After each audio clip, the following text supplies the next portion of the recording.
What is up, guys? Welcome back. This is episode 12 of the Good Shit Podcast. I'm Oscar Cifuentes. DJ DSP Sutherland. Zeus. Nice. I'm Noah. And I'm Anthony Pro. Oh, man. What a start, George. Oh, what a start. Yeah. Well, Let's be honest, guys. It took us an hour just to actually start a podcast. No, it did. We were just screwing around for a good hour right now. So, but... No, we're experiencing Noah's Chronicles at the Pizza Parlor in Philadelphia right now. Their man just put all his business out. No, he's back home in Queens, bro. In Kew Gardens, man. He just put all his business out there, no. So much how much you pay attention. Thank you, Steve. Thank you, Anthony. You'll take his hand and go like that to me. Yeah, I remember. Hey, shut it, George Michael. Well, in case you guys hadn't noticed, we had to take another hiatus due to Hurricane Isaias being kind of a bitch right now and knocking out some power for a few of us. So, but we're back, and boy, did the news just pile up, man. So I'm going to just dive right into it. So WWE, I believe, almost 2 weeks ago, had their second quarter investors call, basically, or as most would call it, how Vince lies to his investors, right? So I'm going to just spitball through these numbers.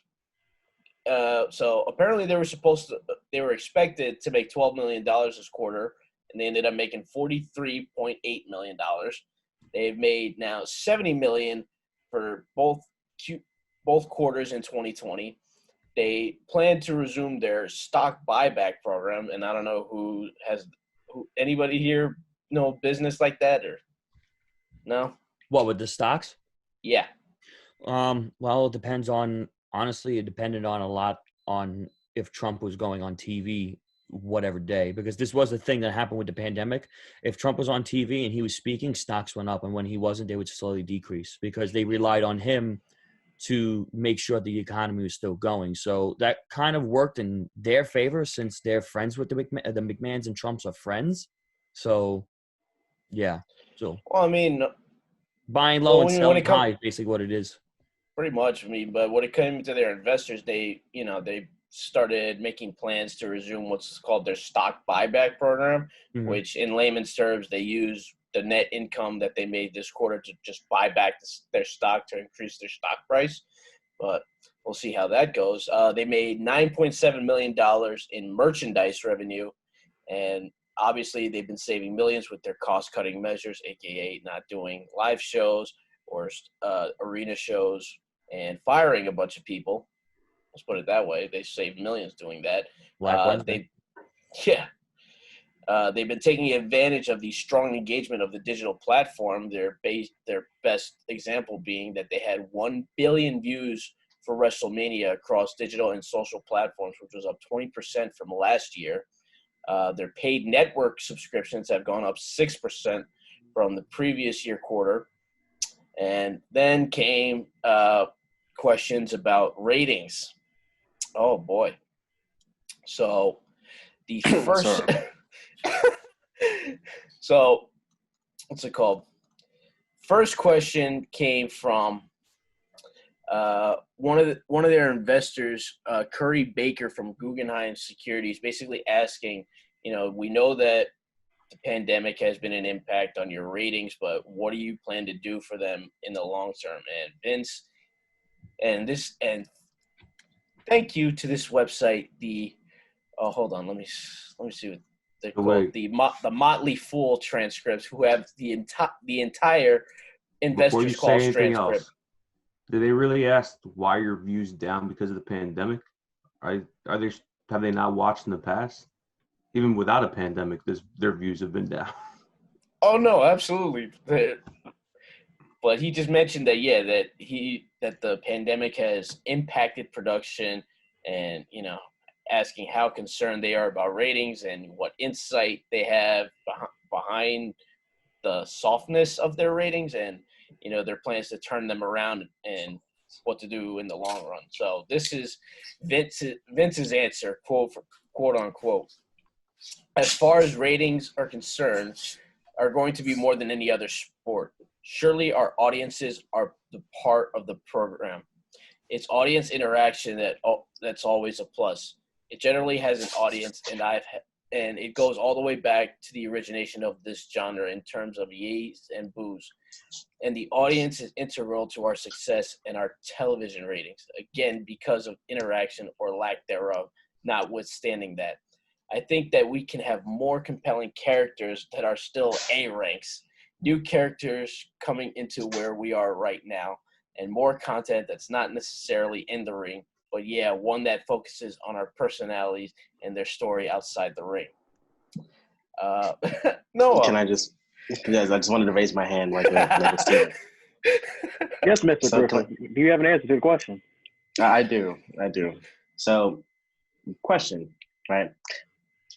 The ratings, right? We're all talking about ratings, right? So, in a pandemic, everybody's home, right? Your ratings were poor in a pandemic with everybody home. So you're trying to say that it's all about fans and all that other type of stuff. Fans are home. Fans are watching TV. Fans are watching live streams. The product is just so bad that nobody wants to look into it or just watch it anymore. Like we're talking, like Retribution is garbage, right? What else is going on right now? Raw Underground, like they're Raw Underground. It's so, but like his whole thing doesn't make sense. And if they really wanted to have fans in attendance, do what the NBA is doing. The NBA is having fans like virtually, but he's still thinking of narrow-mindedness, that he doesn't want to expand and try to do something different. So that is why the ratings are failing and will continue to fail. And I fully expect it's going to be under like 1.2 million, or if not 1 million by next month. I don't know if it's going to be sub one next month. Probably by the end of the year. Probably by the end of the year, I think. But it really depends on like how this whole thing goes. So like I give it, all right, not a month, excuse me, maybe like 3 months. 3 months. Kind of piggyback off what Noah said. If your ratings were bad with fans in attendance, when your fans are now home that would be buying the tickets to go see your event, but they can watch your event for free, why are your ratings going lower? Word, like nobody's going anywhere. They're literally sitting on their couches watching your show. Like, not everybody lost power in a hurricane over, like, that happened last week. Not the last, like, 4 months. Like, your ratings have been steadily declining since the start of the year, where you've consistently been getting bottom 5 ratings all the time. Not to mention always setting record lows, like pretty much every week. Bottom 5 I'm pretty ratings. sure we can't go 1 week without our boy JD saying, "Oh, Raw hit third lowest or second lowest or lowest ratings of all time." Like, yo, how do you continually beat your lowest ratings ever? Like, consistency is good. Yeah, that consistency is not. You gotta start building. Ironically, that starts with building like new people, which Ben said they would do, but if you actually have knowledge of the product, clearly isn't happening because he's building maybe 10 people in total on a full route between 2 shows. Well, we're on the verge of another election. Pretty much it goes the same thing every time. Yeah, I'm going to lower taxes. More votes. The person gets voted in. Yeah, I'm not lowering taxes. It's the same. Unironically, I'm not buying it unless Vince has something to say. No, he's got nothing to say. Okay. Case in point, all seriousness, it's been something we've just talked about for years, even before this podcast was a thought. We knew that starting from CM Punk and Daniel Bryan, this was going to happen, and they were going to be so low in a hole that they're going to try to appeal to us, and we're just not buying it because they just disappoint over and over again. They get us hooked, and then they do something stupid, and then nobody wants to watch. Now, realistically, business-wise, let's look at something for a second, because we just had the XFL that just got reinstated because The Rock donated $15 million to Vince McMahon. No, he ain't donated. He bought that. No, he bought that, and we're gonna get to that soon. Oh, okay. We're gonna get to that in a minute. So that'll be really good. All right, we'll save that. Ooh, I'm excited. Oh, I was told otherwise. All right. Besides that, let's look about it realistically. This is why when you have a business, I don't know what the legality is exactly with it, but this is why it's good to have a business like this and be a millionaire, if not a billionaire, because when your shit goes wonky and you can't dig yourself out of your own hole, it's best to just invest the money back into it, because if he's able to put his own money, McMahon money, back into the stocks and buy it up, this would be the only explanation I could say as to why this is going on. But unfortunately, when it comes to him even having his top stock people, his stockbrokers, like his investors, and they're not buying into this, and he got all this going on, there's no way that you can jump it. So ironically, unironically, I'm not buying it. Like, there's something else going on here. Excuse me. There's something else going on here that it's like, where's the money coming from? Things are getting consistently worse. Like DJ said, you can't go consistently worse. Consistency is good, not this way. But yet you have NXT and AEW. NXT is starting to look like a train wreck now that Adam Cole is going to be out the door, if he's not out already. Shows how much it's already starting to look like a so train much wreck. how much I want. Pat McAfee. Come on. Yeah. So, now you got AEW who's steadily coming in close. Very, very close. Dude, they beat NXT in the rating by over 150,000 viewers. They almost they broke the 900,000 barrier. Like almost a million a week. And you know what? I DVR AEW and I go back and I watch it. It's got my interest. It's got people. They bring in people that I don't even know. They brought in somebody last week. It was like Warhorse. I had no idea who that guy was in a fucking hole in the wall. Thought he was a goof until he started wrestling. And I was like, oh my God, this is sick. Why don't we get this like anywhere else? And then I stop and realize I'm not watching WWE. Yeah. I'm not watching WWE. So you can take somebody, a Joe Schmo, literally. You can take a Joe Schmo or a Pineapple Pete and put him in the ring, and he'll have a better fucking match than you'll put two main eventers in a WWE. I think the thing is now that opportunities. Yeah, the thing is now that AEW is doing what NXT used to do, long-term booking and actually giving people a chance. Because, like our boy JD says, shout out to Off the Script. Like he always says, NXT isn't what it used to be. NXT before, like a couple years ago, maybe like 2016, 2015, you had storylines built up for like years even, and that kept your interest all throughout the year. Like Johnny Gargano and Tommaso Ciampa, like that's in history as one of the greatest rivalries of all time. Oh, absolutely. At least in my opinion. Maybe not everybody else shares that sentiment, but I think it is. Well, it kept you interested for 2.5 years. But you also have to realize, like, Ciampa got injured. Johnny had some injuries. Yeah. So it did take some time to, like, really just develop and formulate. But you are, like, both of y'all are right, though. Like, NXT used to have long rivalries. If you look at AEW, will Darby Allin or guys like Orange Cassidy get main event shots at star caliber talent in WWE? That's what I was just about to say. I'm sorry. They're not on TV in WWE. I'm sorry. Everything that's they'd be on Retribution. Whatever you have those short midgets. Bro. Not even. They'd be on like main event and 205 Live. Not even. No, they're in catering. Look, I know we don't really review the show so much anymore, but like guys let me know too. Orange Cassidy and Jericho's debate the other day got me so hyped because I'm like, Orange Cassidy spoke. And it's like, all right, this motherfucker, be ready. Yo, that's something different that AEW is doing from WWE and NXT. We got hype over somebody talking for the first time. Yeah. For real. Like talking. And he wrestles with his hands in his pocket. Where it's like Orange Cassidy continues to impress us more and more as time goes on. Like when he had that match against Pac, like his debut match, I thought it was going to be a squash. It was going to be like, oh, or he's going to put his hands in his pockets, do those fake-ass kicks, and Pac's going to squash it. But no, he surprised all of us by doing probably some of the best ring work I've ever seen in this game. I don't hate on Roman Reigns as I used to, not anymore, but Orange Cassidy has a better Superman punch than Roman Reigns I will ever have. Oh, 100%. Absolutely. It's not hard. 100%. Stop. Hold up. Wait, boy. Can I just say when you mentioned Superman punch and Anthony commented, you just see Vince's face. What? He's sorry, like, what? Yeah. I'm sorry, that just about Orange having a better punch. Sorry, that just caught me off guard. That was like perfect. That was timed perfectly. Perfectly. Sorry, continue. I want to say one more thing just before we move on to the next topic, because I think everybody got it out, unless, say your piece.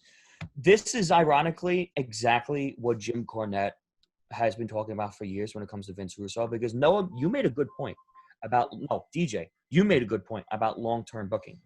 And Noah said, too, it's because everybody's had injuries or whatever. That's why we didn't get exactly what we wanted at first. Do you know what's so beautiful about that? They had backups. Like if they had plan C's. If Gargano and Ciampa went wrong, they had something to back it up. They had people to back it up. Jim Cornette people too. talked about something like this for years because as a pure example, as he continuously loves to shoot on and shit on Vince Russo, and I love it too, he has talked about so many times that Russo has never been involved exactly with what's going on in the ring and what transpires, like what has to be dragged out from A to Z. He's always said that Russo's been the type that he's always liked to see what highlights are. He wants to see everything in highlights. He had something with Undertaker and Kane booked, and he wanted to book it so fast that he just wanted it to happen. But Cornette's like, okay, I agree with you, except for one thing. We're fucking 6 months away from WrestleMania, so you got more stuff to write out. So drag it or keep going, kid, because there's a lot more to get to it. This is apparently and unfortunately what we're seeing falling victim to right now with Vince and everybody else, because he doesn't want to see anything but what he wants. And the sad thing about AEW is that AEW, as a collective, probably said, you know what? Let's give guys like Orange Cassidy, Darby Allin, Jungle Boy, let's give them a chance. From top to bottom, that's an agreement. WWE, only one guy calling the shot, and he don't know what the fuck he's doing anymore. Oh, absolutely. And I also feel like when it comes to like who gets chances, I feel like Cody takes his experiences in WWE and like applies it to what he does in AEW. Like, this guy is good. He should be getting an opportunity.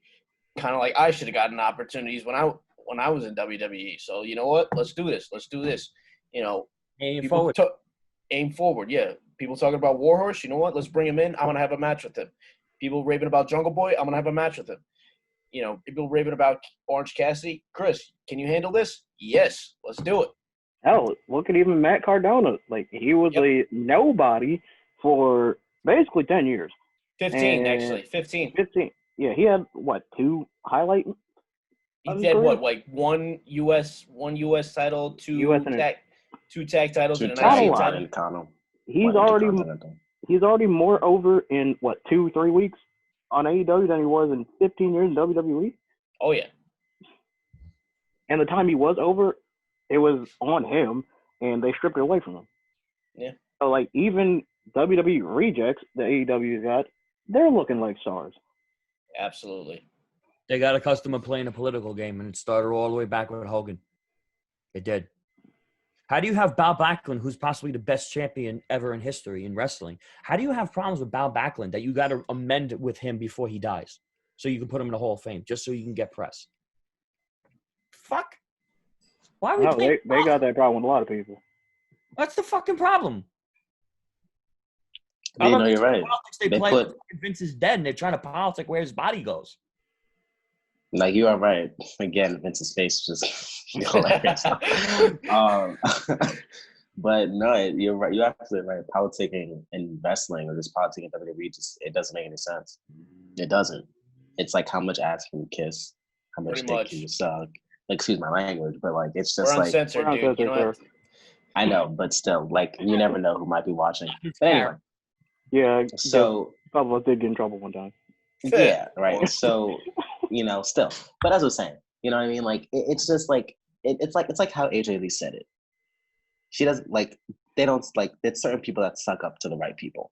You know, there's people that, you know, kiss the right ass to get ahead. And that doesn't have to be. If you have wrestling talent alone, that should literally, yes, Spence, I'm gonna stand in this now. If you have wrestling talent alone, you should push them to the max. Like, we shouldn't be looking and waiting to see for stuff to happen when it should happen 15 to 10 years ago. Remember, give him a chance. Remember AJ Lee's promo. You girls, total divas, can't lace up my Chuck Taylor's. Thank you. Best fucking line in any promo I could hear. Yep. Exactly. And but that's the thing, though. They never politics should not have to be played in wrestling. It's really not in AEW. At least I don't think it's in AEW. WWE is definitely. Politics is played everywhere you go, regardless. If it is in AEW, it's a lot less like on the front than it is in WWE. Because Because why is what the hell is her name? Why is Peyton Royce and the Iconics on TV all the time? They suck. Who else should not be on TV? Braun Strowman is so boring to me now. It doesn't even. He's just. Hey man, he's fast and moves stuff. Nia Jax keeps hurting people. Nia Jax I think Nia Jax should just retire. She shouldn't even be in wrestling anymore. Say, retire her before she gets her own episode of Dark Side of the Ring. Yeah, just retire her. Goodbye. Oh, she will. Who else? God forbid, Anthony, because I don't want anything to happen to any wrestling. You know? No, but let me tell you something real quick. You think Kairi Sane's leaving after that bad botches she had? You don't think there was some words exchanged? Oh, there was multiple botches. Oh, absolutely. Like 2 weeks in a row. Absolutely. I know Kairi said everything in words that Nia can't understand and can understand. And coming from Kairi, I feel like Kairi has like a little mean streak to her. Oh, the beauty of being bilingual. Yeah, exactly. Or even being trilingual, to that matter. It helps. It honestly does help a lot. Yeah. But anyway, to just wrap up this whole thing about the investors call. So, Brandon Ross, also of Light Shed Partners, also asked about, why, AEW and NXT have been able to bounce back in their ratings during this pandemic and Raw and SmackDown can't. Vince dodged his question as well, saying, spewing some bullshit about how both are new, something that's new and what you have to make up for it. And Raw and SmackDown are established shows and some crap like that.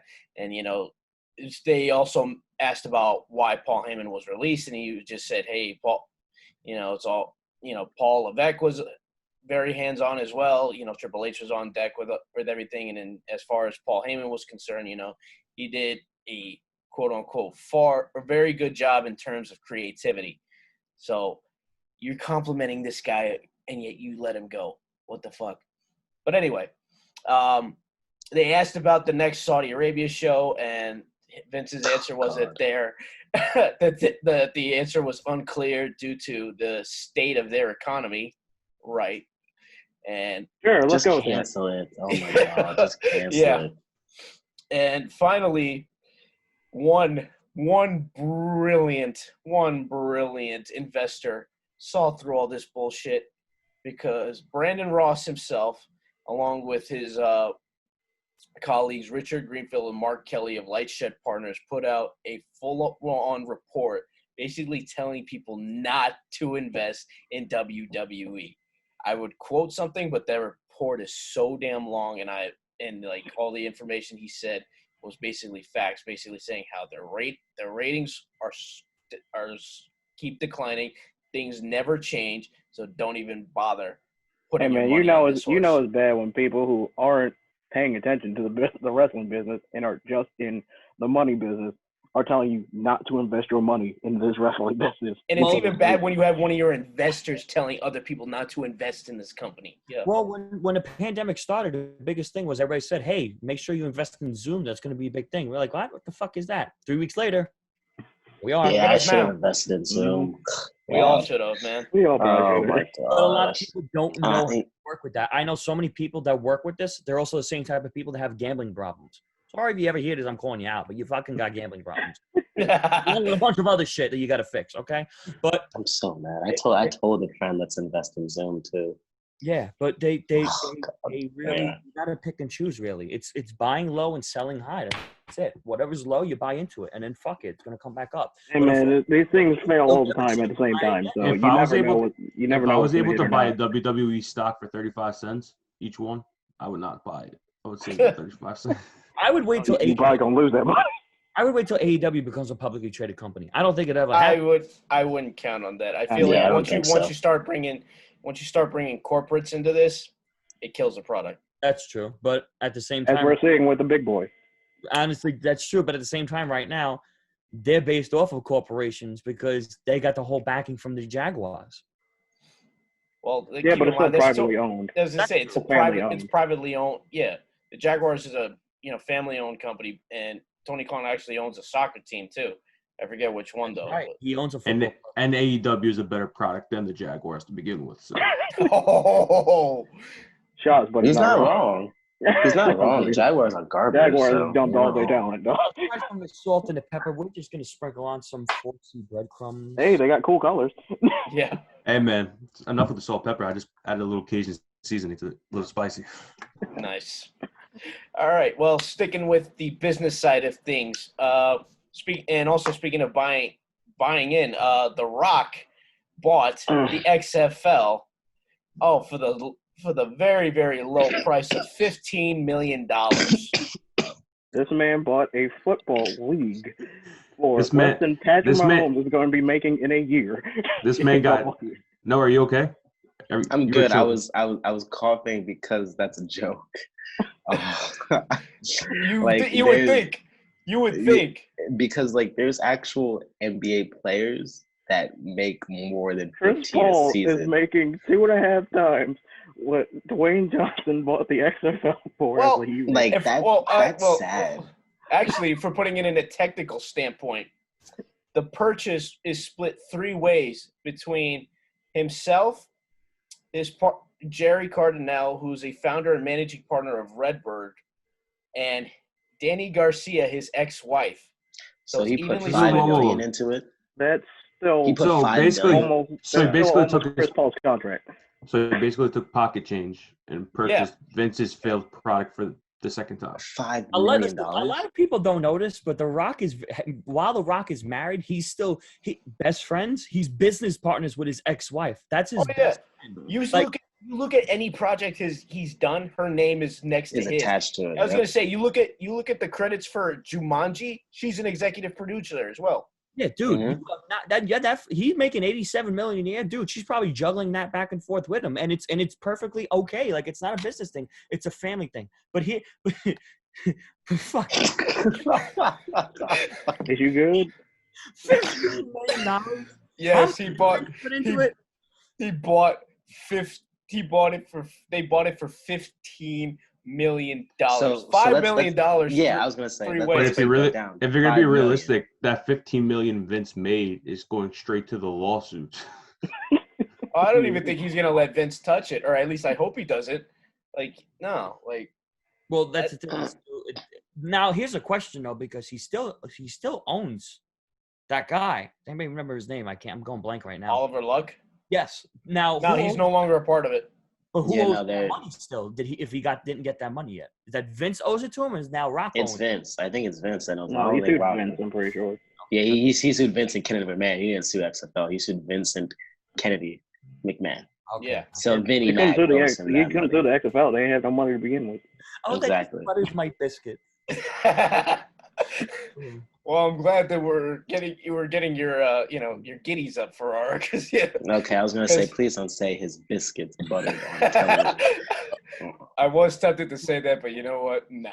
Listen, I have a friend of mine that worked for the XFL doing fan and ticket experience, and I went to an XFL game. I think it was Yeah, you worth lucky my money. bastard.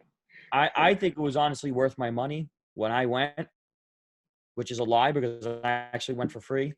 But if I had to pay for it, I definitely would think it was worth the money because I had a great time. I did. And honestly, maybe it's a good thing where it's like a stock. He's buying low and then he'll sell it high or he'll make a good profit on it and just I'd keep say it. he can make a killing because he'll be was- able to turn it around. he And was Rock he used to was a play college. football. Yeah, I was gonna say he was a college football star. You know, He's- Yeah, he's a Hurricane. He knows what he's doing. yeah. He's on Oh, yeah. Hurricane's defense. No, if anything, this is like prime time to now start planning out what you want to do with this league when we're able to get live crowds back. Hell, he could start creating more teams, recruiting more players. Because But let's one face thing I it, would say- eight teams for one whole season. Come on. yeah, this I is get not it. really- I get it was a very It's short a- season, it's a but come on, start, but let's spark gotta it expand. up a little bit with some more teams. Well, Like- that was done because it was supposed to be more of an experiment that was going very well until the pandemic hit, and then Vince wasn't able to pay it back because they probably saw Vince how poor he's doing with WWE and saying, "Yeah, we're not doing this. You did better than the first time that we got this going, but you're not doing this again. I'm sorry." And honestly, if they were to keep it, the aesthetic of being football when football's off season works. Because when the NFL's done, the XFL starts right up. And then if you actually go for a long season, that's not just 2 months. Maybe we go till maybe June. All you got to do is wait for football for another 2 months. That's fine. Oh yeah, That's fucking fine. Not even people get hyped for training camp. Exactly. You just practically have football all year long, and it helps the NFL and the XFL both because it's like, okay, friendly competition. Who wants to watch more of what when the seasons are on and off? It works. Well, plus it also helped a lot of those players in the XFL get signed because PJ Walker. PJ Walker carried the league more than Vince did. Word, he did. Yo, I was actually watching his highlights. He got Oscar to watch football. I got Walker to watch football. No, PJ Walker was a beast, yo. What did he get, like 20 touchdowns in the whole season? Yeah, and they played, like 7 games? Word, like, this guy was a beast. Then there was also Anthony Coyle, who came over he's from Staten Island, actually. And he came over from – oh, who's he? He came over from being the Pittsburgh Steelers. He was an offensive tackle. And then he went over and he was with the Guardians. So, he's got a career under his belt. And now he's with the Steelers now. He went from the Texans to the Packers to the Falcons, left the NFL, went to the Guardians for the 1 season, and then the Pittsburgh Steelers picked him up. And now he's on the O-line. That's what I'm saying. Like, XFL could be a great opportunity. You get guys undrafted in the NFL, boom, start an XFL draft. And then you pick up those guys that didn't get drafted, and actually let them grow. So that way, maybe next time they can go for the NFL draft and they'll get picked. And that's funny that you actually say that because he went to Fordham and he went undrafted. And for the 3 seasons that he was on the Texans, the Packers, and the Falcons, 2 seasons, he was a practice squad member only. When he went to the Guardians, he ain't see the field. So that was his first time. XFL is like a place where they can get seen. It's almost like a combine, almost if you think about it. It's a year-round. Yeah, that's it. And his first shot was with the Guardians. So honestly, it does wonders. And The Rock is all about giving people chances, really. So I was gonna say, he knows the game well. He understands business probably better than most people do. And not to mention, he's got a good team behind him. Even in the show The Ballers, he was an NFL agent. He was working with a bunch of athletes, so he knows the business aspect of everything. Spencer Strathmore has struck again. It's funny how TV imitates real life, huh? I promise you, when I saw that, the first thing I did was play the theme song. First thing I did, I played the theme song. But it's crazy too. I was actually listening to the theme song 3 minutes before they made that announcement on Bleacher Report. So I was like, that was kind of eerie. But I was like, I was like, wow, real TV imitates real life. Like, that's crazy. We got to watch Noah now. He's apparently a spirit medium. He knows the shit. Clairvoyant, man. If you see anything else coming around, you let us know. Word. I don't do all that stuff, fellas. I just he just sits there and just takes it into himself so we don't get fined by God. Yeah. Oh, well. Yeah, sure. Let's say that, sure. Well, to end off on this, we wish The Rock well. We hope the XFL comes back very soon and hopefully better than ever. All right, now it's time for something that kind of shook up the wrestling world a little bit. So, I know. Oh, yeah. Yeah, this weirdo. Marty Jannetty, if you don't know him, probably one of the how do I say this in the nicest way possible? Probably one of the saddest up and down careers in wrestling history. Yes, the Garfunkel to Shawn Michaels Simon of the Rockers. Oh man, so he had put up a Facebook post that sounded like a confession to murder. When he was 13, apparently he was working at a bowling alley, I guess in his hometown of Columbus, Georgia. He was trying to buy weed from let's say it's a specific type of person that rhymes with mag. And apparently this guy tried to put his hands on him and drag him to the back of the bowling alley. And I guess, he fought him off and he made him disappear. And in this post, he was saying that, that they never found him, that they should have looked in the Chattahoochee River. But he was also mentioning a woman named Whitney, I believe, or no, Winnie. He said that, saying that he promised himself before that he would never let himself get hurt, including by you. So I'm just like, I started reading that and I was like, is he confessing to murdering 2 people instead of just 1? Like, this is saying you should have found him in a river sounds like you drowned somebody. Or like, and usually if you dump somebody in a river, odds are if they do find them, it's not where you left them. Yeah, this whole post thing that Jannetty put up kind of got me a little on the suspicious side. I don't know what he posted to Facebook of all places to fucking confess. But I feel like he, I don't know, man. It's just weird. Like, why would you do that? Like, unless like you had something on your conscience, you just wanted to let it out, which is understandable. But a long time. I mean, come on, stay on your conscience though. 40 years. I mean, it is. I'm not gonna lie, it is. That's a lot. Are you really surprised at this rate? Like, honestly, how many stupid stuff do you see on Facebook nowadays? Somebody just admitted to murder, possibly killing 2 people. So, it's just that. I mean, that's a whole tough thing to say. I mean, it is. I just think, I don't know. You got to check wrestlers, the older wrestlers, for CTE or something, because I don't know, man. I just be wondering about them. Honestly, not for nothing, every wrestler that's been in the 80s and the 90s has always had something wrong. They're either overdosed or they've had their run-in with their own demons with drugs or something with the business. It's just always something. Iron Sheik there. Honky Tonk Man is back and forth and bipolar with his feelings towards the business. Benoit's dead. Hall had almost overdosed. Jake the Snake Roberts almost overdosed.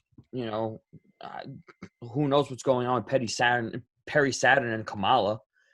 Mm-hmm. R.I.P. Kamala, by the way. Junkyard Dog is gone. Adrian Adonis is gone. Like, fucking don't. And Piper said it best. He says, the way this business is, I'm not making it to 65. And he was right. He made it to 61. Because the fucking business doesn't help anybody. Does no good. Really doesn't. And remember, back then, like, they took pile drivers, like, on the top of their head. But I want to, not for nothing, I don't think this is a wrestling thing. Because this happened when he was 13. So I don't really think. This one isn't, yeah. No. This one's not a wrestling going on, it's related, yes, but not entirely. I just think, honestly, listen, he's 13 years old, right? So he's born in 1960. It's around 73, 74. He's in Georgia. They didn't progress and they didn't hit the hippie era down there yet. So, this is freshly new. And, of course, it's the 70s, bro. Who's got phones, whatever? Back in the 70s here, and my parents, Italian and German, all they would do, they leave the doors open all day long. Everybody would go and play outside. You don't have to worry about anybody, like, abducting you or shit like that, Yeah. So it's scary that this is an instance why people are like the way they are. But at 13 years old, that you're able to kill somebody that's trying to molest you in a back alley, if it is molestation, like, what the fuck? Yeah, that's fine, because that's just don't call him a cigarette, because cigarettes are don't call him that. But I mean, like, honestly, like, you throw him in a river, all right, it's self-defense. Okay, I give you that one. You might be a little racist towards that, and that's fine. But Winnie? Who's this Winnie chick? And what's with this fucking Jamaican shit?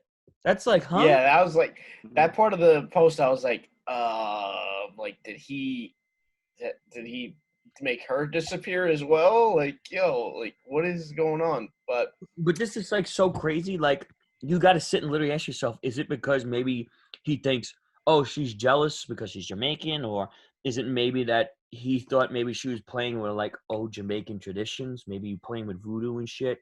I could be wrong, but maybe something that's just not relative to him, that he's like, yo, this is fucking weird. I'm fearing for my life. What happened with this? Like, this is more concerning.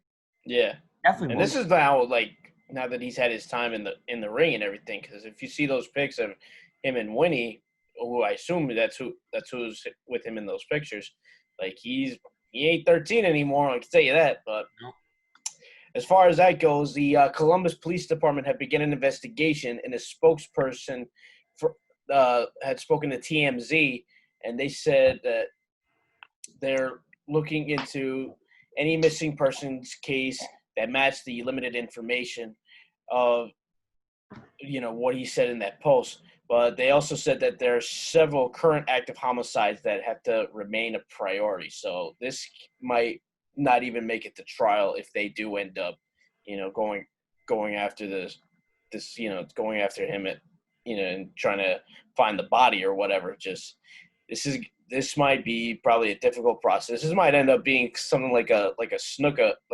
thing, like that he's going to end up being too old or too incoherent to even make it to trial. The real question is that they need two things if they're going to investigate. The first thing they need to know is the year, and the year, of course, that this happened when she disappeared. Secondly, you have to research what it is, the statute of limitations for Georgia, because if this happened, most states, I think it's 2025 when it comes to murder, or it might be timeless. Other things like robbery, I think is a couple of years. Rape or whatever is like a few years or whatever. But statute of limitations, you got to check and see if it stands, because if they can't get anything, I don't think they'll be able to really. Well, that's us also assuming that he actually made Winnie disappear. For all we know, she could be alive and well, which we hope to God she is. Yeah. I think, if I'm not mistaken, I think statute of limitations is like 20 years or something. With murder, I think so. Oh, murder? I don't know. Murder might be like forever. Well, if they're starting an investigation, yeah, it might be like that. Like murder has no statute of limitation, but murder has none. I'm just looking it out. Oh, okay. Murder has no statute of limitation, but of course, because a life is being lost. Yeah. Skeeves looks like so in disbelief right now. It's like we'll call it that. But we hope Winnie's alive and well, and we'll see where this investigation goes. But moving on from this topic, so for the last couple of weeks, Chris Jericho has been doing live streams on Facebook, which he calls his Saturday Night Special. And a fan asked him who would he want to recruit to AEW, and this is the list that he gave as a response. So Jericho would want to recruit Roman Reigns, Ricochet, Will Ospreay, Kota Ibushi, and Don Callis from Impact. That's good. Good.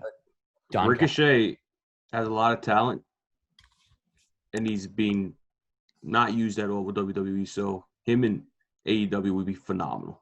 And especially if Will Ospreay's there, oh my God. Ospreay, and Kota Ibushi. That's a championship feud for. I would even bring Cedric Alexander with Ricochet. Have him like a tag team. And Ali. Yep. Let's bring on Gable for just spitballing names here. Just bring everybody they don't use. I would love to know the Chad Gable. No.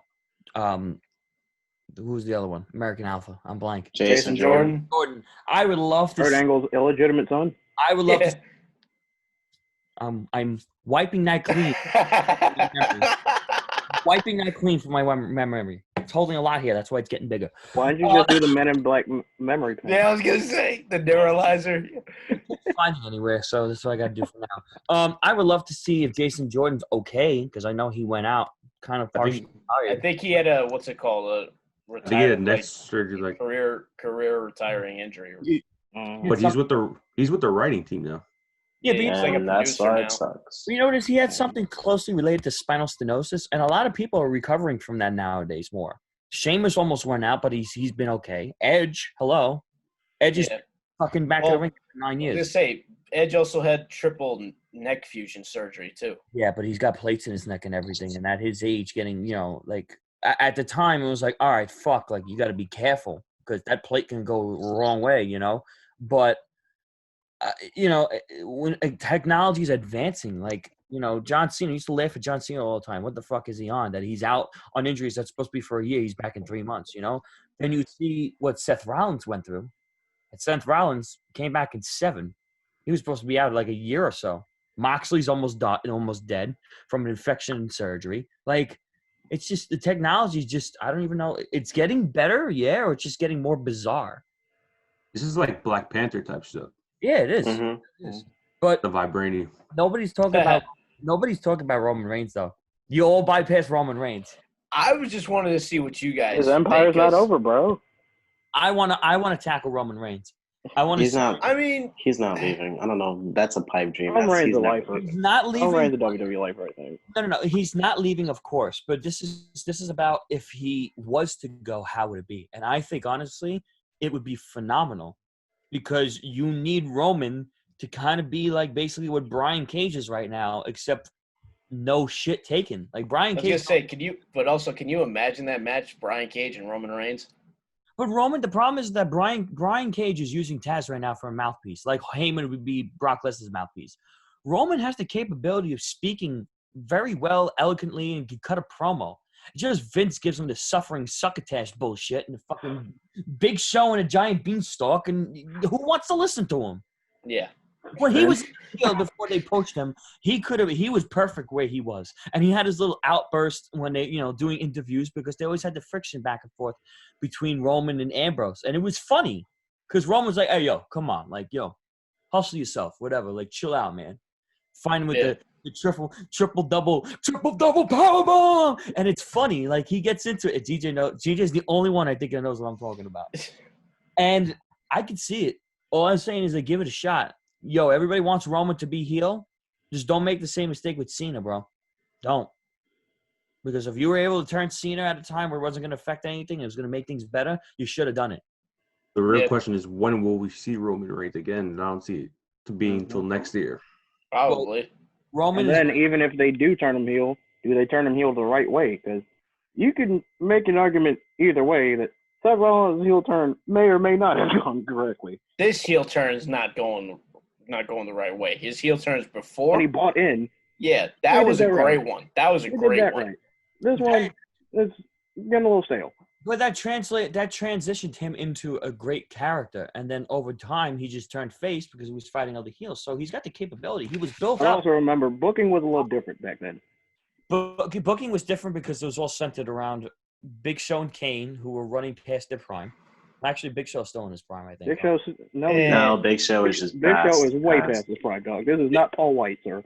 I mean, Big Show's physically in his prime. He looks that good at 40, whatever, like physically, yes. Technically, no. Acting wise, also no. But what, you watch the Big Show show? I've heard it. I've heard about it. Ew. That's all I need. How old is Big Show? He's 48, and he's in the condition he's in. And he's 50. Shit. His Wikipedia picture shows him with no eyebrows. I'm very concerned. What the fuck? Oh. I know he's big, but that's kind of a massive deal. Yo, that sounds like a creative character. Yeah, that is. I would give Roman Reigns a chance if he was to go. I mean, yeah, you always got to give him a shot once he steps in a new promotion. See, the problem is we don't really hate Roman Reigns. We hate how his character is booked. Yeah, and that's the problem. Is that that sounds about right. Like when you over push somebody, you start to hate them. This is why a lot of people hated John Cena. So I think why people hate Charlotte. Yep. All I'm going to say is that in 3 or 4 years' time, or even 5 years' time, how do you make somebody a locker room leader when there's people that are much older still there? You know what I'm saying? Like shouldn't Randy Orton be a locker room leader? No, technically should.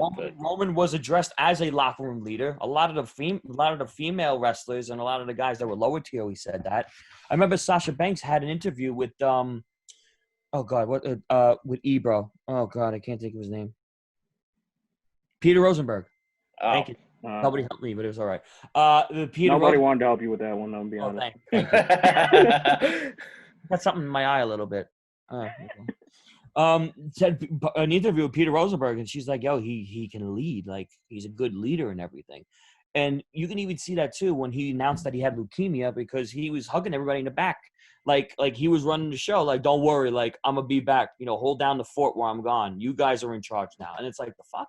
Like, why are you made a leader? I'm sure he's got leadership skills. Don't get me wrong. Being a football player, being an Anoa'i family, absolutely. I mean, yeah, in the Anoa'i family. I think the thing with being a leader is usually the leader isn't like the leader that's appointed isn't usually the leader. Usually, a leader comes forward like naturally. So I guess he just naturally stepped into the role as opposed to like one of the veterans being appointed a leader. But more times than not, you hear about veterans more so looking about themselves than looking over the younger guys. But how do you Pretty not much. step in when you have a role that's going against you in every single way, shape, or form, and not say anything? Like, how are you put in a leadership role to say? How are you in a leadership role and you don't say, "Hey, man, you're really making me hate it. I'm supposed to be the most loved guy in this business. What the fuck is going on here?" Honestly, it's probably good that he's home because he probably realizes now, yo, this product is shit. I look like shit. It's going wrong for me. He I have a probably didn't know legacy, but that. not the kind that I want. And Hey, he's still probably making bank while he's at Oh, he home. definitely is. Vince ain't trying to let him go. But Roman is not like Seth. Roman and Moxley are the same type of guys where they're like, I don't care about the money. The money's gonna be there. I just want to leave a legacy. Like I could see Roman turn around and being like, yo, I want to leave something good for whoever comes after me. Like that. Yeah. That's Seth can sit there and talk about his fucking bank account with Will Ospreay all he wants. He's still gonna be a cuck. All I'm saying is that Roman and Moxley definitely like the art of it. So, Yeah. that's why I think I would hope he likes the art of it. His freaking family's a part of the art of it. just because he don't connect with the fans doesn't mean that he's not a good wrestler. I think he's a great wrestler. He does connect in a way, but it's just the character and what he says and how they book him is wrong. It's terrible. Pretty much. You're right. It's terrible. And let's talk about the wild card a little bit with Kota Ibushi. Oh my God, yeah. Kota is a beast. If you guys have not seen a Kota Ibushi match, go look one up. He is a fucking monster in the freaking ring. Yeah, He's that match with him and Cedric at the Cruiserweight Classic. Mm-hmm. That was a top-notch I match. saw clips of that. Yeah, I saw clips of that over the Hell, weekend. you see his shit in New Japan. Oh my God, like yo. I got a taste. You would ask when you give two good wrestlers time to actually do their stuff. It's a miracle, isn't it? Word, like his match at what was it? I think it was Wrestle Kingdom 12 against Cody. Oh my God, that was a great match. I was about to say, I think the first time I actually had a taste of him in present time was the G1 climax last. No. Oh, yeah. he did awesome in the G1. Yeah. He did. Oh no, that's not climax. was That a was Supercard. Never mind. I think he came in second, right? Like I think he did. Yes, was he the second or third? Moxley was great. no, or did he? Right? Did No, Moxley Robinson? Yeah, Mox beat Juice No, he Robinson. won. No, he won the G1. Yeah, He took it away because everybody else had it. Tanahashi, Okada, Naito, Omega. yeah. It's actually been them five. Like nobody else has won it yet. Oh, it's fair too. Relatively new. Yeah, because he won the G1. Yeah, and he faced Okada. I think he lost against Okada, and then Okada faced Naito and he lost because then that's when they combined the two belts. Can we just say that Marty Jannetty picture looks really creepy? Oh please, me and Oscar were thinking that like before we started recording. Yeah. It kind of looks like Joe Rogan with hair. Mm-hmm. And I was like, this looks like an absolute creep that has just braced our podcast. Well, remember this creep also dumped somebody in the river at 13. Oh look, there's a There's another creep. I don't even know what to call him anymore. I've lost words. Let's call him stupid. The thing just exists. Let's just keep it at that. But anyway. Oh, he's a human being. Let's not call him a thing. He's a human being. That's a fucking inanimate object. I see one myself. Battery run operated fucking man. How do you not sleep and then fuck up your whole show? That's why you're not sleeping. All right. Well, to end off on this topic, Jericho, he's got a great selection, and hopefully one or two of these guys show up in AEW at least to challenge Cody for the TNT Championship. Mm-hmm. All right, gentlemen, we've been at this for weeks now, and we are finally at the end. It is time now to determine the greatest wrestler of all time for the Good Shit Podcast, and we want to thank the Score once again, who don't really know we're doing this, but you know what?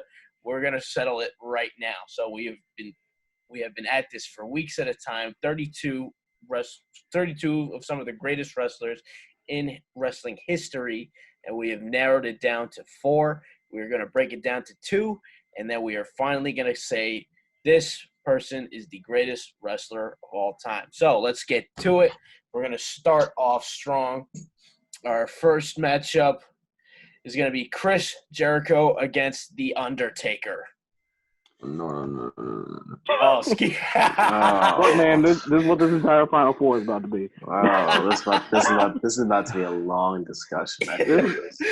And just Bro, a it's like- reminder Final to Four anybody is what watching, this is. we are judging each of our decisions on skill, character, impact on the business, and match quality. I'm So- sorry for Okay, I'm everybody sorry. who keeps seeing me yawn. I'm like exhausted. I'm like No, out I feel of you, it. brother. Believe But me, when I've it been up comes since to the- 5:30 this morning. So So when it comes to this topic, it's character, persona, and skills. Character and persona are kind of the same. I don't know what I'm saying, bro. Yeah, whatever. I'm tired. I don't think about it. All right. So I guess is anyone going first or? No, since you're talking, you can go first. I'm just gonna throw it out real quick. Undertaker. oh wow. Okay. That's honestly not where I expected you to go. Wow. Okay. And I will join Anthony in that charade. Okay, I will so we say got- The Undertaker. I hate to say this. Undertaker's my all-time favorite. Jericho's another one of my all-time favorites, but I gotta go Taker on this one, man. Wow. Damn. Taker has moved on to Honestly, the I don't think it semis. really matters who we pick. It anyway. doesn't, It doesn't really, matter. But like, It really why, no offense. why? I just want to know why though. Why Taker over Jericho? And it sounded pretty adamant for two of you. Be- The reason Because why when you think of, because Jericho has had a lot of characters, and he's done an amazing job throughout his entire career wherever he was.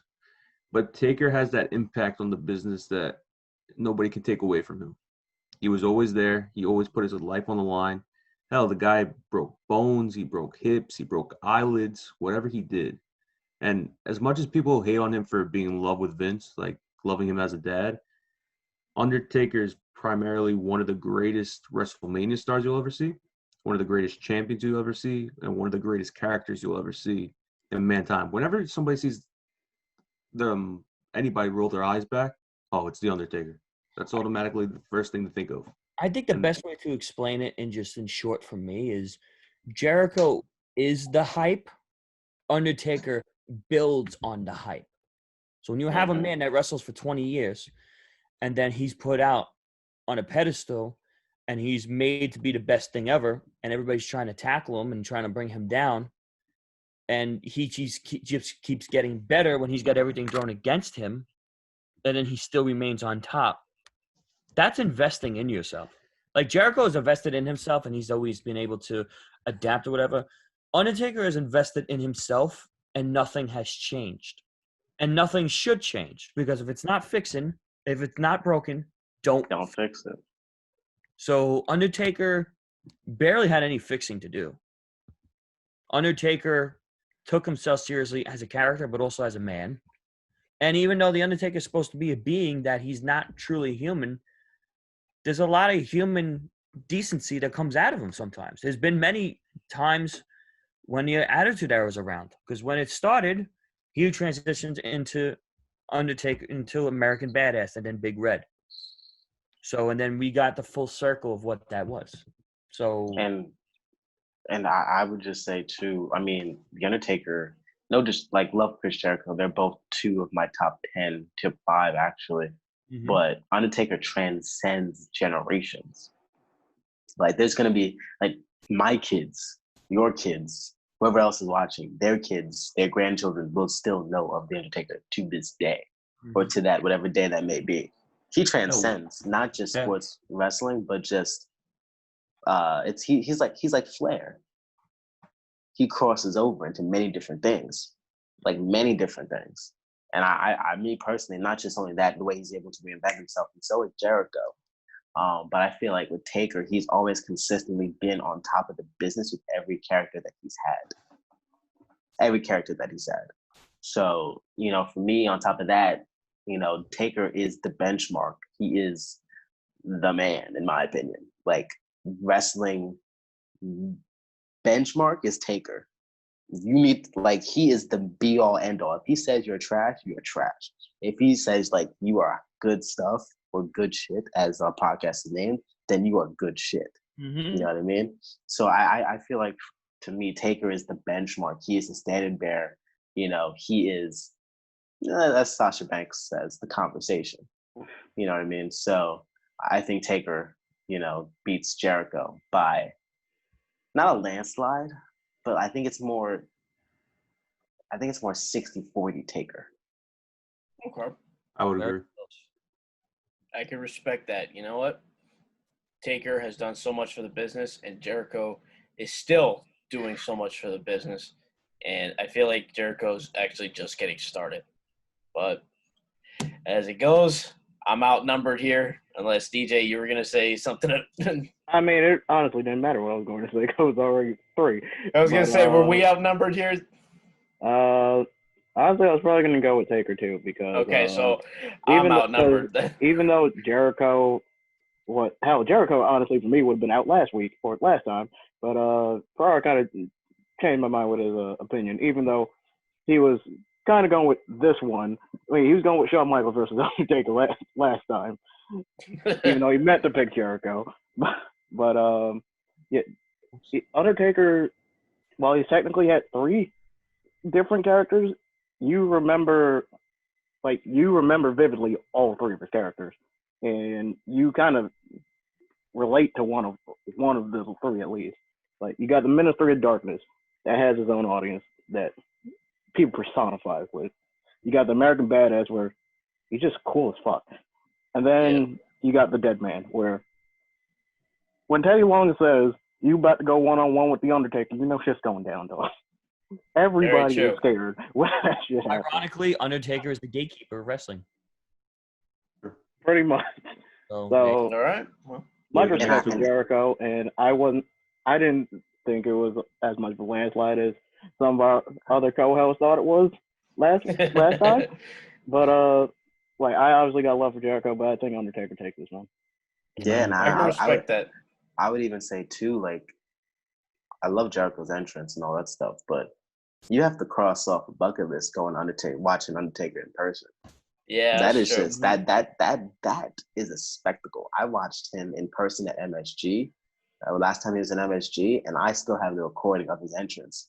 I felt the chills in MSG when he appeared. Like that's something that transcends wrestling in general. Like I got goosebumps watching his entrance, and it was a live event. It wasn't even a televised taping. It was a live event. You know what I mean? Like Jericho probably still got that from his entrance, no doubt. But Taker, once you hear that bong, you hear the gong and you see the lights go out, you know. And you see the lights go out, and you see Taker, and you see smoke. You just know, yeah, it's about to get real. As the good old J.R. Ross says, business has just about picked to pick up.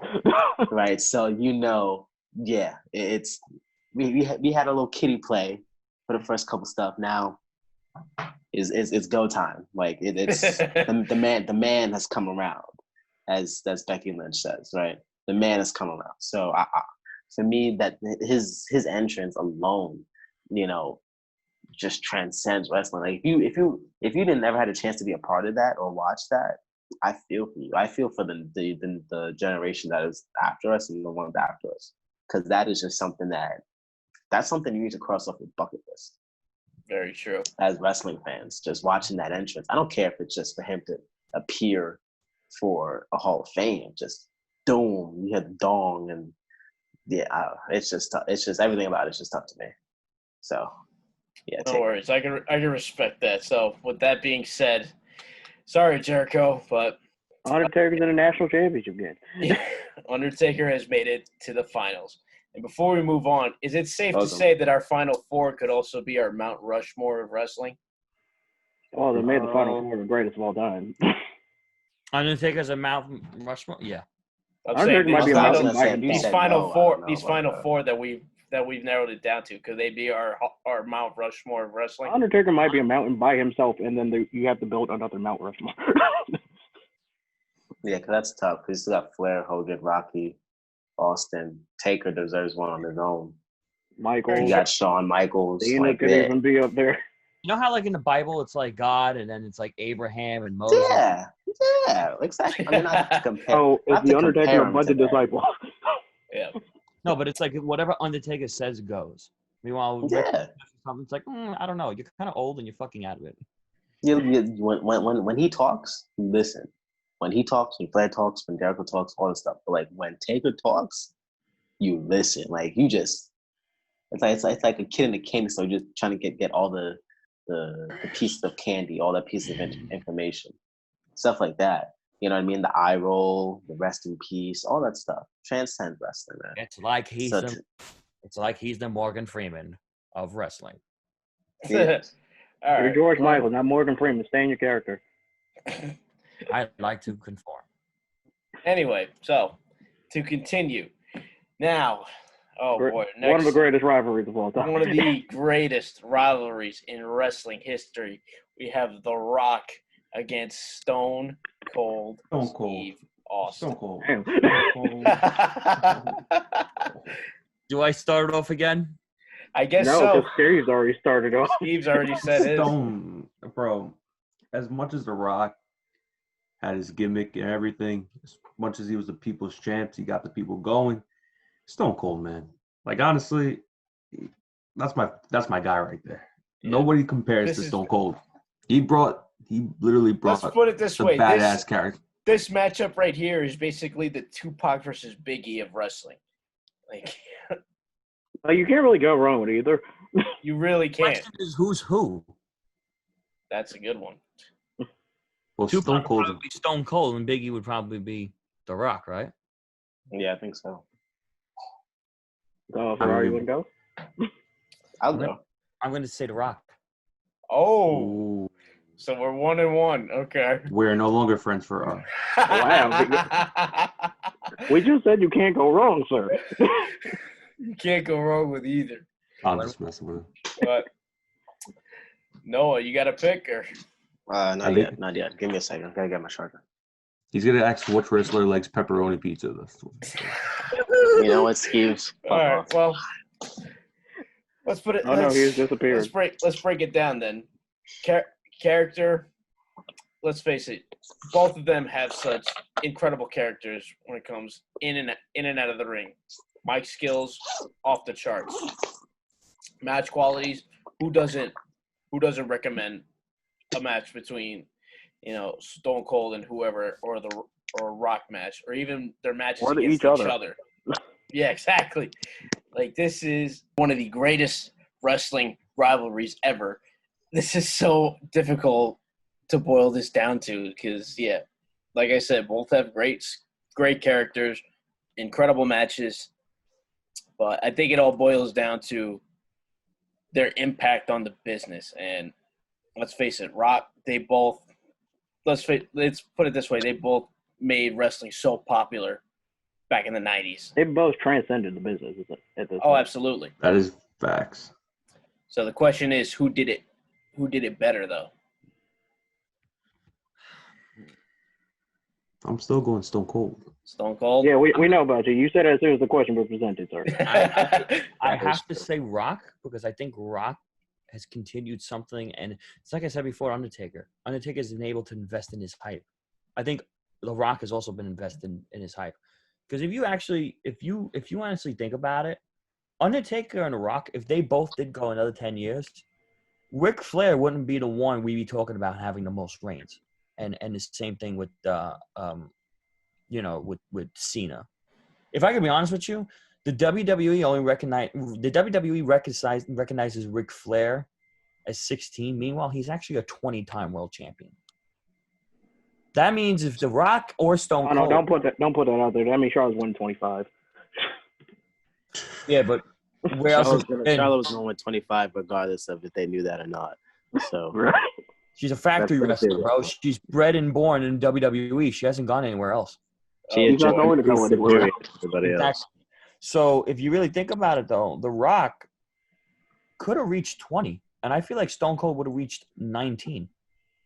The thing is that Rock was able to stop on his own terms. Stone Cold wasn't. So that's why it's like, But there was something about the Rock that was picking up even when he went Hollywood and he came back. Stone Cold, his whole perception was ruined when he went and hugged Vince McMahon after WrestleMania 18. No, I'm sorry. 17. 17. One of the greatest WrestleManias of all time. And you have that happen? That's what you do. Well, that was, the ultimate heel turn. So. But, they went as far as making him hug Vince. That ruins it for me. somebody that's like, oh, fuck you, whatever, and then you're sucking Vince's dick. I don't know about that. Could have been your I don't heels. know.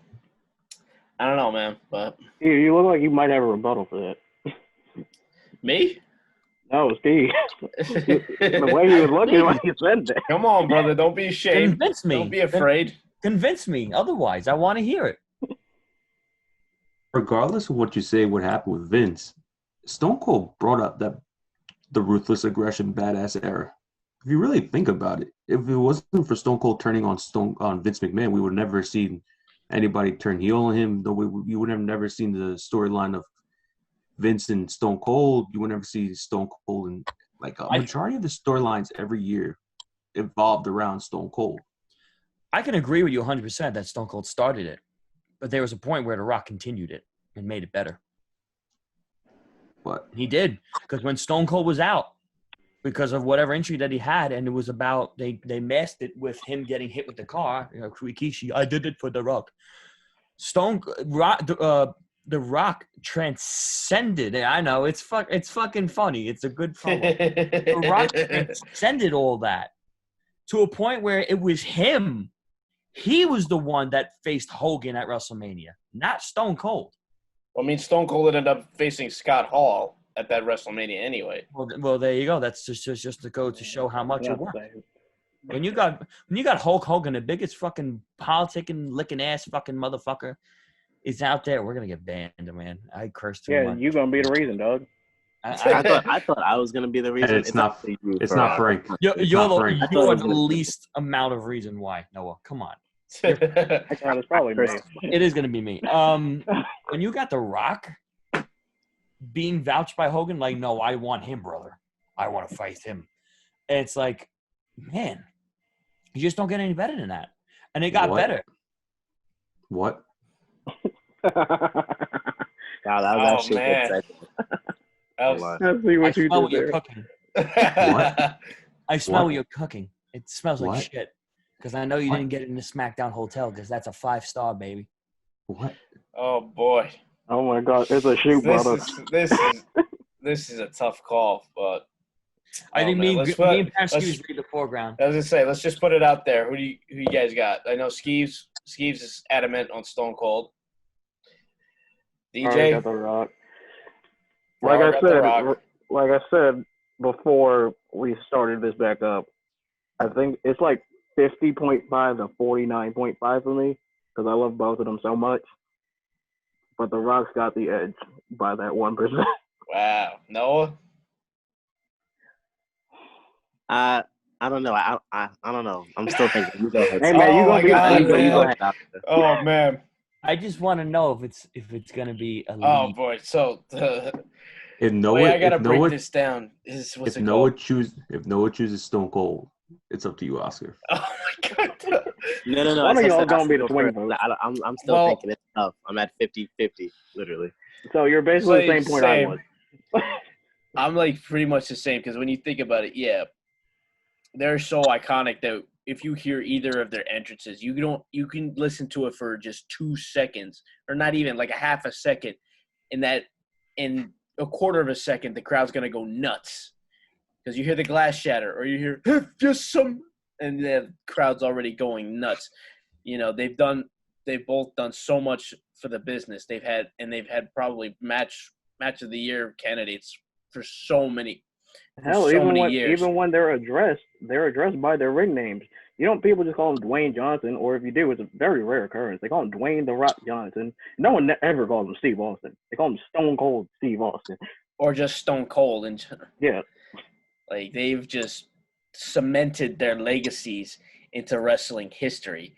Damn, this should have been the final, man. Yeah. Okay. Well, I guess The Undertaker was probably, based on what we said, The Undertaker was always going to make it to the final. Probably, but this is a finals worthy. I think. Oh man, I think I'm gonna split this up. I'm gonna go Stone Cold. Oh damn! You know he put the pressure on you though. I was about to say whatever the final decision is going to influence me for the finals. Oh, really? I don't know if Noah's frozen or if he's just like. No, I'm thinking. He's like, fuck you, Oscar. This on me. Yes. I was thinking that, absolutely. All right. I figured one Um, of us were gonna be the tiebreaker here. So Noah has officially said fuck you to all four. But are you saying Stone Cold because you want Stone Cold or because you want to influence fucking fire? Me? Yeah. Oh. Oh, you're talking to Oscar? You're talking to me? Oscar, because he's like, yeah. Oh I'm no, gonna I was gonna go. I went Stone Cold because I won't go Stone Cold. So okay, so Noah thought I was talking to him. Does that mean that Noah's gonna go Stone Cold? I don't doing know. you, dog. All right.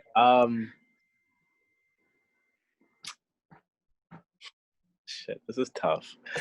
It's very tough. Like this is like probably one of the toughest things I've ever had to like. Oh man, this When's is a the literal finals? Sophie's choice, man. Yeah. When did All finals? right, I'm gonna have to.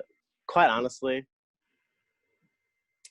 yeah, I'm gonna have to go with the Brahma Bull. Oh. You went with the I gotta you. go with Rocky. You went with the. Yeah, I gotta go with the Rock. Man. Oh my God. Okay. So I what respect was the that. deciding factor? We're Which all one? in. We're all going to the SmackDown hotel. The deciding factor, honestly, was. All right, so for me, to me, it's all about connection. I feel like if I connect with a wrestler more than the other, Rock beats Stone Cold by like 0.2 on connection. Okay, that's good enough. Literally Answer. 0.2. So, but then I'm not Steve's gonna is lie to friends you. with one person now. Steve's Huh? only friends with Oscar. It's like Stone Cold is like fuck the establishment, but The Rock is like, yo, speak your mind. Yeah. You know, like Stone Cold, yes, Stone Cold speaks his mind too, but Stone Cold really goes after the top dog. Like that fucking put him there in the first place, you know? Yeah, It's it's like, pretty sure that was kind of my deciding factor too, because Stone Cold kind of made his name on his own, whereas Rock kind of had to go through some steps. it's like depending on who you are, the Stone Cold either speaks to you or it don't, because either the system is fucking you or it's in your best favor. Meanwhile, The Rock is the type of guy universally can tell you, hey man, don't take no shit. Fire back. Speak up. Say what's on your mind. Even if you gotta insult somebody because they're insulting you. Fuck it. Do it. Stone Cold's just like, I'm gonna fucking do whatever I want. Give me a beer. You know, it's like it's great and all, but it's like That sounded wildly disrespectful. you're A little bit. Fire. That sounded wildly disrespectful. Because it was that I'm fuck you not gonna lie. attitude that like made him so popular. I'm not gonna lie. Skeeves has not said anything since I said The Rock. So. Oh, he's fine. He's just exhausted. He has to Zeus take is another very 5,000 year nap. Okay. Yeah, I just had to point that out there. It's over with. Call the finals. Let's go. Just give Shall me a I? whiskey, a tequila, Undertaker, some beer, The Rock. some more beer. Just give me all the beer that I could Oh, possibly you want to take drink to right your now. dead? Well, All right. I'm going Undertaker final round. No ifs, no Wow. We buts. didn't even announce the final, bro. I was gonna Grant, say we knew we it, have but made damn. it. I was gonna say couldn't even wait because we have made it to the finals, and it is the Undertaker against The Rock. Oof. I'll be honest, based on what we've said, it probably isn't one answer. It is the dead. I will go. I will go. It is the dead man, the phenom, the legend, the man, the Undertaker. I mean, to be quite honest with you, no matter who won between Stone Cold and Rock was literally going to be fed to the Undertaker like it was a squash match. So I'm not gonna lie. If Stone Cold won, I was still going with Taker. Exactly. If Rocky won, I was still going with Taker anyway. So I am going to say that I said before that depending on who won Rock and Austin was going to infiltrate my answer for the finals. You guys are going Undertaker? you're gonna say Rocky, aren't you? Tell me why not. Tell me why not. Well, tell us why. Yeah, tell us why. Yeah, well, you're kind of outnumbered at the moment. It's 2-1. The answers for why Taker. So why Rocky? I have said that Undertaker is probably like talking to God of wrestling. I've said that 100%. But you know something? The Rock is kind of like Jesus. That still puts the Undertaker over the Rock. But God was the originator. Jesus is the Son. So, like, Jesus is God the one God, that has saved us from sin. right? But God is the Wow. everlasting. We're going religious. God is the This is everlasting. low-key ironic because the guy who saved us technically got eliminated by the guy who Ferrara, I know we created us. went to St. John's, but we don't have to bring the Vicential Way into this. We don't have to bring the religion into this. Of course we are. You give me shit, I give you shit. That's the best I can do. And by definition, I'm right. Now, I'll take God and Jesus out of this for a second. You have the Undertaker that oversees everything, right? Undertaker is the guy. He infiltrates everything. The Rock, like Stone Cold, they leave a mark. You connect to them. You can't connect to the Undertaker, really. The Undertaker is just kind of just there. It's like your favorite circus act. And it just so happens that it's a circus act that you just invested into just because it fits a narrative so well. You take Rocky out of a narrative, it's still Rocky. And Rocky has been able to take that and has been able to put himself in different settings where you can relate to him in movies, whether he's a good or a bad guy. You can relate to him with fitness and motivation because he's one of the best in-shape performers in the world, in and outside of the ring. And he's always built upon himself, and he's always done better, and he's always pushed himself.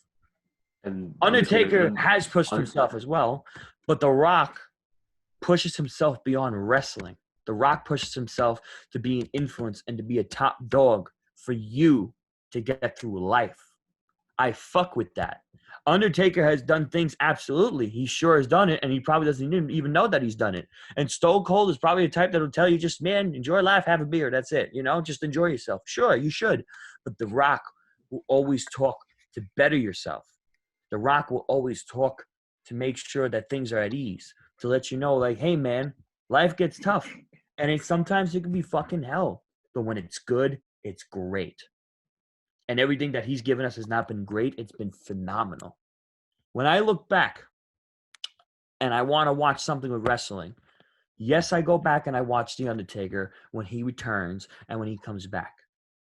But when you have The Rock, that you could sit there and make a whole day or two or even a week of every single promo that he's cut in and outside of a ring, from when he started in 96 even up until now, even if they're shitty and they're going against fucking Burger King Baron Corbin. It's fucking phenomenal. It will never get old. It always is something different. The lines are the same, the attitude is the same, but he knows it, and he can always surprise you. Dwayne Johnson. I have a question. Ferrara, are you the vice president for The Rock's 2020 presidential campaign? Because that was a hell of a speech you just did. Word. Hell, that might actually make me change my answer. Shit. Well, I respect the answer. I do too. That's why I was like, you know what? That was good. I mean, I'm not going to lie. If I had a chance to put a ring on Danny Garcia, I would. I don't care if she looks like him with a wig. You know, it's the same. This is the same guy that said Shayna Baszler. Look, man, we just gave you credit, dog. Way to ruin it, man. But, anyway. Because I was like, you know what? This is the same guy that just gave Shayna Baszler. He's hot. Anyway. You know what? I think it's time to wrap up our podcast for the night. Yeah, I think it's but time to before we do, let's finish this up. So we have Shayna? Ferrara for the Rock, Noah and Skeeves for the Undertaker. DJ, who's your pick? Well, Ferrara did give a fantastic presidential speech. Most of that was outside of wrestling, so therefore, it's still the Undertaker for me, and I love Rocky. Wow, I gotta respect that, man. Sorry, am I alone? I think you are, because you were talking about a lot of what The Rock does on the outside the ring, but we're talking about the greatest wrestler of all time. And while Rock may have put his mark on the industry, The Undertaker has left a legacy that no one will ever amount to. We literally just said this man deserves his own mountain higher than Mount Rushmore. Yeah. We This man is Mount Olympus. This wasn't true. So, with that being said, congratulations. The Undertaker is the greatest wrestler of all time. He has just claimed another 31 souls. Yes, he has. And we want to thank you guys for joining us through all of these discussions. Thank you for sticking around for us through this whole episode. Subscribe to the channel. Follow us on Instagram at Good Shit Podcast NY. Follow us on Twitter at Good Shit Podcast. And until next week, I'm Oscar Cifuentes. DJ DSP Southern. I'm Noah. Oh, sorry, I messed up the order. Fuck. I know. And I'm George Michael. And we thank you once again for joining us right here at the Good Shit Podcast. This has been episode 12. See you guys next week.